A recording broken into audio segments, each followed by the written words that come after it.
അണ്ണന്റെ കൂടെ ഞങ്ങൾ എപ്പോഴും കാണുവണ്ണ. അവൻ അല്ലെങ്കിൽ ഞാൻ എപ്പോഴും കാണുവണ്ണ. അണ്ണ എന്ത് പറ്റിയണ്ണ? അണ്ണന്റെ കൂടെ ഞാൻ ഉണ്ടണ്ണ. നിങ്ങള് വെള്ളം അടിക്കുമ്പോൾ എന്റെ കൂടെ കാണത്തുള്ളൂ. അങ്ങനെ ആരും വേണ്ടല്ലോ. എന്തുകൊണ്ടാ കറിയുന്നേ? നിങ്ങൾ ഞങ്ങൾ പാവപ്പെട്ട രംഗണ്ണ അല്ലേ? എന്നാ നമുക്ക് അണ്ണന്റെ ഇത് മാറുമ്പോ നമുക്ക് അണ്ണന്റെ പടം കാണാൻ പോകാം. പടോ? ആവേശം ആവേശം ആവേശവാ? അതേത് പടം? അണ്ണന്റെ പടം ഇന്നലെ ഇറങ്ങിയതേ ഉള്ളൂ. കാണാം. കാണാം. നമ്മൾ ഏത് തിയേറ്ററിലാ പോന്നെ? വേണ്ടണ്ണ, നമ്മളിവിടെ ഹോം തിയേറ്റർ. ഹോം തിയേറ്ററോ? കേറണോ? കേറിയിട്ട് വരാം. അത്രേ ഉള്ളൂ. ബാ അണ്ണ. A few moments later.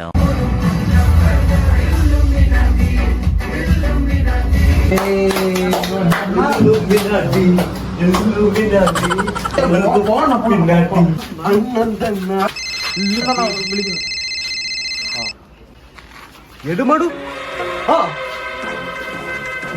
അമ്പനെ